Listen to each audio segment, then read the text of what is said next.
चलिए आइए देखते हैं अगला सवाल। क्या लिखा है यहाँ पे? Initially a satellite of mass 100 kg is in a circular orbit of radius 1.5 re. This satellite can be moved to a circular orbit of radius 3 re by applying alpha into 10 to the power 6 joule of energy. You have to find the value of alpha. Radius दे रखी है और आपको जी दे रखा है। आपसे पूछा जा रहा है कि कितना एनर्जी मुझे देनी पड़ेगी। सैटेलाइट का सिंपल सा प्रॉब्लम है ये। टोटल एनर्जी का फॉर्मूला याद होना चाहिए आपको, that is minus G M M by 2r, where r is the distance between the satellite and the planet, और माइनस साइन आपको ये दिखाता है कि सिस्टम बाउंड है। सो करना कुछ नहीं है यहाँ पे, आपको यहाँ पर सिर्फ एनर्जी का चेंज निकालना है।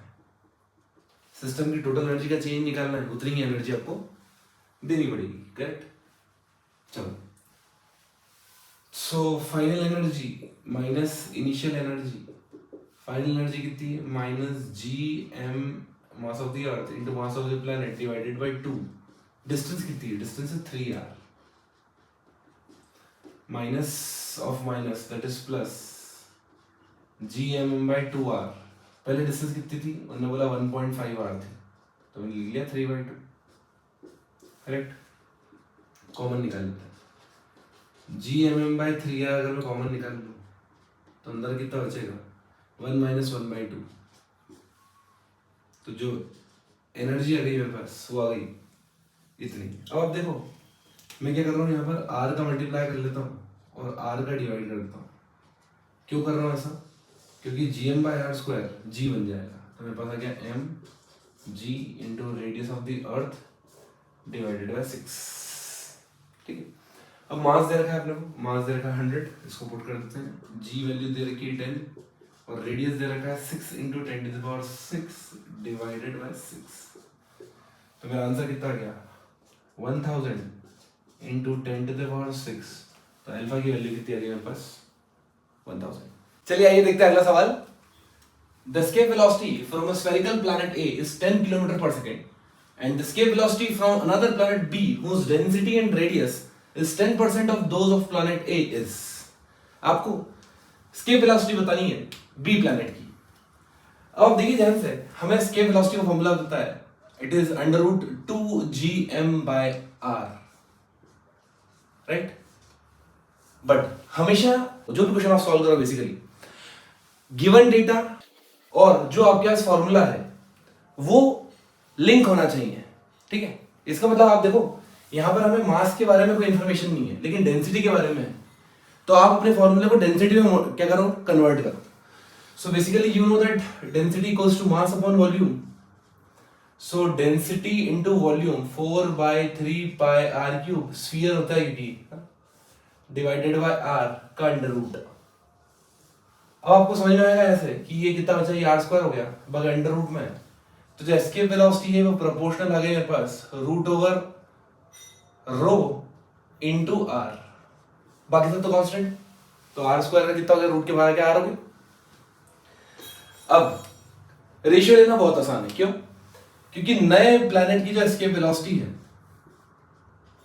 डिवाइडेड बाय पुराने प्लैनेट की escape velocity is equal to नए वाले की डेंसिटी। वो क्या है? 10%। तो किसको लिख दूं? It is just 10%। So 10% means rho by 10। और रेडियस भी कितनी है इसकी? रेडियस भी कितनी है? r by 10।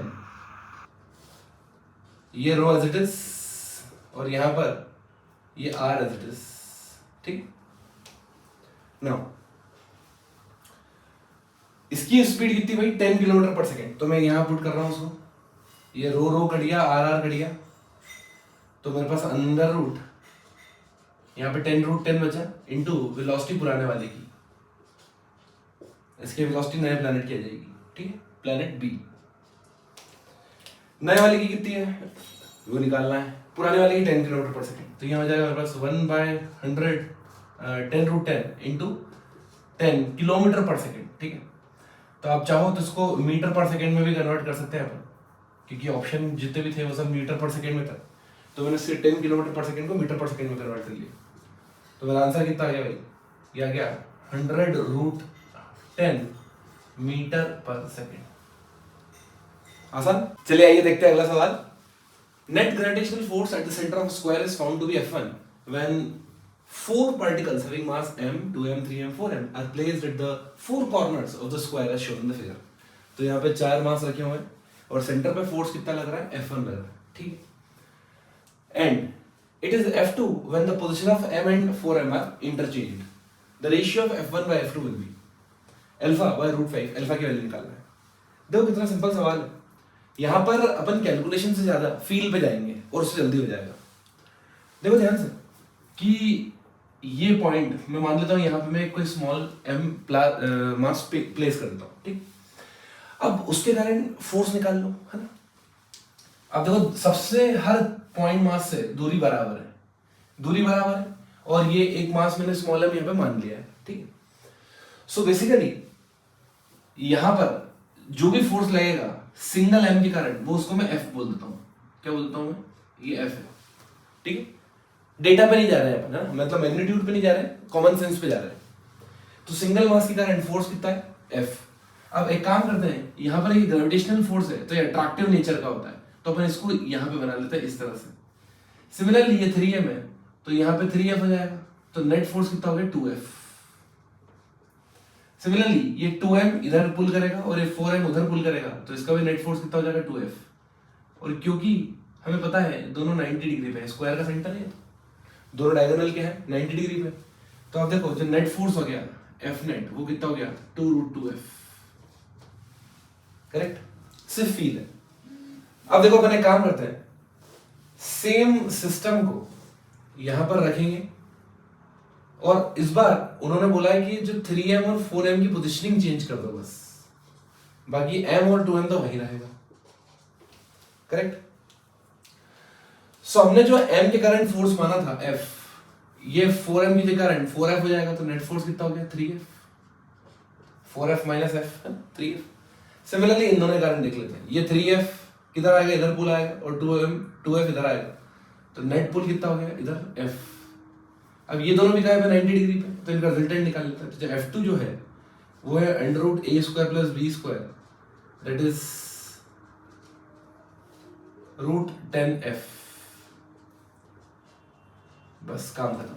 आपने से पूछा क्या है, F1 बाय F2 पूछा है, तो देखो F1 बाय F2 कितना आसान हो गया। अब F1 by F2 is 2√2F by √10F।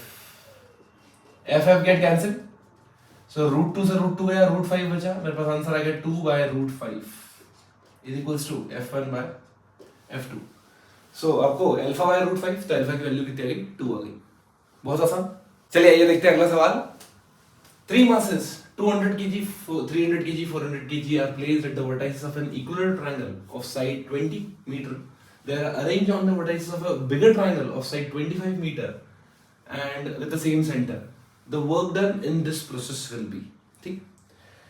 तो बड़ा सिंपल सा सवाल है, पूछा क्या गया है कि यहाँ पर इक्विलेटरल ट्रायंगल है और उसकी वर्टाइसिस के ऊपर मास की तरफ दिए 200, 300 और 400 kg, इस तरह से मास प्लेस कर दिए, ठीक। अब इसकी जो एज लेंथ है, मतलब साइड लेंथ है, साइड लेंथ कितनी बेसिकली 20 मीटर। अब इसको बड़ा कर दिया गया है, ठीक है। जब बड़ा करेंगे तो ये मास यहाँ आ जाएगा, ये यहाँ आ जाएगा, ये यहाँ आ जाएगा, कीपिंग द सेम सेंटर। और अब जो एज लेंथ हो जाएगी वो हो जाएगी मेरे पास 25 मीटर। सो बेसिकली आपको ये निकालना है कि वर्क डन कितना है इस प्रोसेस में, राइट। बड़ा सिंपल सा सवाल है। So we know that work done is equals to change in potential energy, right. Final potential energy minus initial potential energy. अब आप एक बात ध्यान रखना, ग्रेविटेशनल पोटेंशियल एनर्जी नेगेटिव होती है, राइट। और यहाँ पर m1, m2, m3 मास भी क्या है, सब अलग अलग। तो मैं एक काम करता हूँ, सबसे पहले माइनस कॉमन निकालता हूँ। अब मैं लिख रहा हूँ g m1 m2 बाय, इसको m1 मान लो, इसको m2 मान लो, इसको m3 मान लो। इस तरह से इसको वेरिएबल के फॉर्मेट में सॉल्व कर लेते हैं, फिर बाद में वैल्यूज डाल देंगे, ठीक। सो ये जाएगा g m1 m2 bye r1। यहाँ पर फाइनल है तो अपन काम करते डायरेक्ट इसको r2 पुट करते हैं पहले, करेक्ट। ये r2 हो गया अपना, ये r2 और इसको बोल देते हैं r1। सो g m1 m2 bye r r2, फिर हो जाएगा मेरे पास g m2 m3 bye r2 है ना, माइनस के साथ। तो एक काम कर रहा हूं मैं, minus G M bye r2 बाहर निकाल रहा हूं क्योंकि बार बार रिपीट हो रहा है वो। तो m2 m3 plus m3 m1 minus of initial potential energy. अब gravitational potential energy already negative होती तो माइनस माइनस हो गया प्लस, ये आ गया मेरे पास g बाय जो पहले r1 था, बाकी सब तो सेम चलेगा as it is, m1 m2 plus m2 m3 plus m3 m1, correct. एक काम करता हूं, g into m1 m2 plus m2 m3 plus m3 m1, इसको बाहर निकाल लिया। ये पॉजिटिव है तो इसको यहाँ रख दिया 1 बाय r1 और ये नेगेटिव है तो इसको यहाँ पर रख दिया 1 बाय r2, करेक्ट। अब सबकी वैल्यू डाल दो, काम खत्म। g कितना है, g की वैल्यू है मेरे पास 6.67 into 10 to the power minus 11। Masses multiply करना है, देखो 200 इंटू 300 है ना, तो एक काम करो, 2 जीरो यहाँ आ रहे, 2 जीरो यहाँ आ रहे, अपन एक काम करते हैं 4 जीरो पहले से बाहर निकाल लेते हैं, 4 जीरो पहले से बाहर निकाल लिए, ठीक है। तो अब से नंबर आगे का नंबर मल्टीप्लाई करना है। 3 इंटू 2 6, 6 प्लस 12 प्लस 8, 1 बाय 20 और R2 कितना है 25, करेक्ट। नाउ ये हो गया मेरे पास 6.67 into 10 to the power minus 7 into 26 into 1 by 20 0.05 minus 0.04, correct. So मेरे पास कितना आ गया, ये मेरे पास आ गया 6.67 into 26 into 10 to the power minus 7 into ये हो गया 0.01। अब 6.67 इंटू 26 आपको करना है, सो ये आएगा बेसिकली 173.2, 173.2, करेक्ट। तो आपका आंसर आ जाएगा 1.73, अप्रोक्सीमेट आ रहा है ना, ऑप्शन में 1.74 है, correct. So this is the correct answer.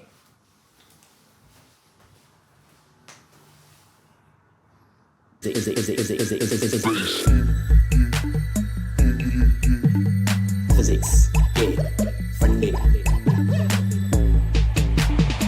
Physics के फंडे।